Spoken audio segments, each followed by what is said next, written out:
Bismillahirrahmanirrahim. Assalamualaikum warahmatullahi wabarakatuh. Di sini kami dari kelompok 2 akan membahas tentang perkembangan masa kanak-kanak awal. Dan di presentasi ini ada teman-teman saya ya. Di antaranya ada Hamdan Mustakfirin, Rina Nur Ajija, Amanda Sepira, dan saya Rizky Apriansa sebagai eh,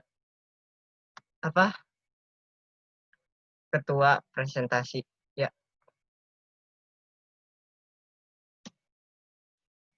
Dan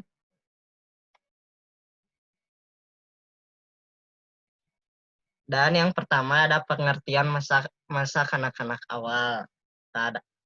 Menurut Harlock, masa anak-anak awal disebut juga problem AG karena orang tua dihadapkan dengan masalah-masalah seperti tidak menurut, dan kelas kepala. Para psikolog pun menyebut masa anak-anak awal sebagai usia usia kelompok, yang berarti pada masa ini anak-anak masih mempelajari dasar-dasar perilaku sosial yang lebih tinggi yang diperlukan untuk menyesuaikan diri.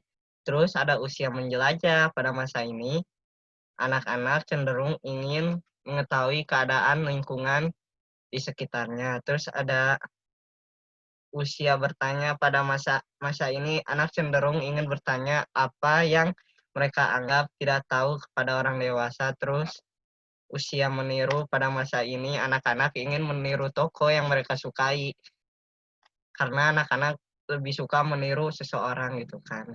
Terus selanjutnya ada usia kreatif. Pada masa ini anak akan lebih ingin menunjukkan kreativitas dalam bermain karena dalam masa ini anak-anak lebih suka bermain. Dan terus ada rentang usia masa kanak-kanak awal. Pada masa kanak-kanak dimulai saat anak dapat berdiri sampai mencapai kematangan atau bisa mulai berpikir. Masa ini terbagi menjadi 2 fase. Masa kanak-kanak awal atau yang kita bisa sebut early childhood 2 sampai 6. Terus ada masa kanak-kanak akhir atau late childhood 6 sampai 12. Terus ada tugas perkembangan masa kanak-kanak. Yang pertama, anak belajar. 2. Memahami identitas. Dalam memahami identitas, biasanya anak-anak mengenal atau memahami identitas seseorang yang dekat dengannya. Misalnya orang tua, guru, dan lain sebagainya. Dalam anak-anak mulai memahami bahwa perubahan penampilan atau perubahan di permukaan tidak mengubah seseorang tersebut. Misalnya gurunya yang memakai baju olahraga. Anak akan mengenal bahwa orang tersebut adalah gurunya, hanya saja menggunakan pakaian yang berbeda dari biasanya. Kemampuan anak menyadari bahwa perubahan artifisial tidak akan mengubah sifat suatu hal. Contohnya, Antino tahu bahwa meskipun gurunya berpakaian seorang bajak laut, sebaliknya kostum itu gurunya tetap menjadi seorang guru, bukan bajak laut. 3. Pemahaman sebab akibat. Dalam memahami hubungan sebab akibat, anak-anak pada tahap profesional hanya mengetahui bahwa setiap kejadian memiliki sebab. Namun, penalaran sebab akibat sebelum bersifat logis dan objektif. Kemampuan anak secara mental untuk mengkaitkan fenomena partikular, melepas dari atau ada suatu tidaknya sebab akibat yang logis. Contoh, ketika melihat ada bola yang menggelinding dari balik dinding, Rapi mencari orang yang menendang bola tersebut di balik dinding tersebut.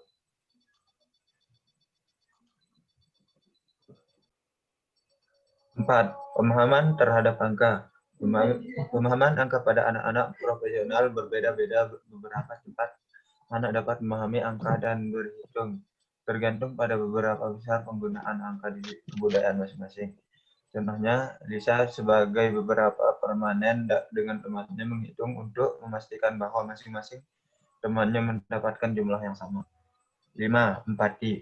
Kemampuan anak untuk melebihi lebih bisa membayangkan apa yang disarankan oleh orang lain. Contohnya, Remy berusaha menghibur temannya ketika melihat temannya itu sedang bersedih. 6. Teori tentang pikiran. Kemampuan anak untuk menyadari aktivitas mental dan fungsi dari pikiran. Contohnya, Bianca ingin menyimpan kue untuk dirinya sendiri sehingga ia menyembunyikan kuenya dari kakaknya di kotak pesta. Ia tahu bahwa kuenya akan aman karena kakaknya tidak akan mencari kue di tempat di mana ia tidak mengharapkan akan menemukan kuenya.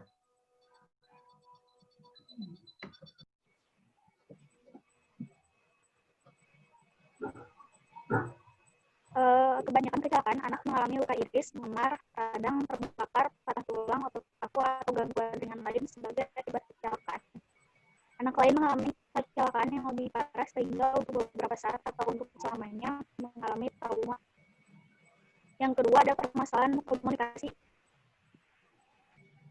Masalah dalam berbicara merupakan sarana komunikasi dan karena komunikasi penting bagi kehidupan, maka anak-anak tidak dapat berkomunikasi dengan orang lain, akan mengalami hambatan sosial dan akhirnya timbul perasaan tidak mampu dan rendah diri. Ketidakberhasilan anak-anak mendengarkan lebih banyak menyebabkan kegagalan anak untuk mengerti apa yang diucapkan orang lain. Karena sebagian besar anak-anak bersikap egosentris dan lebih berminat kepada apa yang ingin. Emosional. Anak tidak mendapat. Yang ketiga, permasalahan emosional. Anak tidak mendapatkan perilaku kasih sayang karena hubungannya kurang hangat dan kurang stabil dengan ibu, dengan orang tuanya. Tidak dapat menyadari kebahagiaan yang dapat diperoleh dari hubungan kasih sayang. Dengan demikian, ia tidak berusaha untuk mengadakan hubungan yang hangat dan ramah dengan orang lain, baik dengan teman-teman sebaya ataupun dengan orang lain. Cenderung ketika pada diri sendiri, dan ini menghambat dia untuk mengadakan hubungan emosional dengan orang lain. Anak tidak berhasil terikat secara emosional dengan mainan atau benda-benda mati lainnya, seperti selimut. Seringkali mereka tidak aman dalam menghadapi situasi baru. Kalau anak pada masa kanak-kanak awal ditemani oleh benda-benda kesayangan, misalnya mainan kegemaran atau selimut, maka kegelisahan di dalam situasi baru akan berkurang dan mempermudah penyesuaian diri dengan situasi yang ada.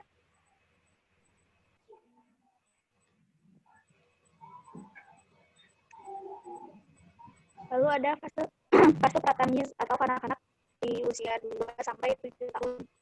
Fase ini diambil dari tentang usia yang disebutkan Nabi bahwa ajarilah anakmu untuk menjalankan sholat pada usia 7 tahun. Juga sabda beliau yang menyatakan bahwa usia 7 tahun pertama seorang anak adalah layaknya raja. Sedangkan Al-Quran memberi batas 2 tahun untuk masa menyusui. Jadi dari hadis Nabi dapat dipahami bahwa masa pratamiz itu sampai 7 tahun. Kemudian dibatasi oleh Al-Quran 2 tahun tentang perintah menyusui. Maka untuk sampai 7 tahun ada masa antara, yakni 2-7 tahun. Itulah yang disebut dengan masa kanak-kanak. Sekitar usia 4-5 tahun, anak dapat menguasai bahasa ibu serta memiliki sifat egosentris. Usia 5 tahun baru tumbuh rasa sosialnya, dan usia 7 tahun anak mulai tumbuh dorongan belajar. Dalam membentuk diri anak pada usia dini, Rasulullah mengajarkan dengan cara belajar sambil bermain karena dinilai sejalan dengan tingkat perkembangan usia dini. Oleh karena itu, fase ini biasa disebut dengan tahun prasekolah, di mana anak mulai belajar mandiri dan menjaga diri mereka sendiri, mengembangkan keterampilan kesiapan bersekolah. Pada fase ini, anak-anak gemar sekali melakukan penjelajahan terhadap lingkungannya.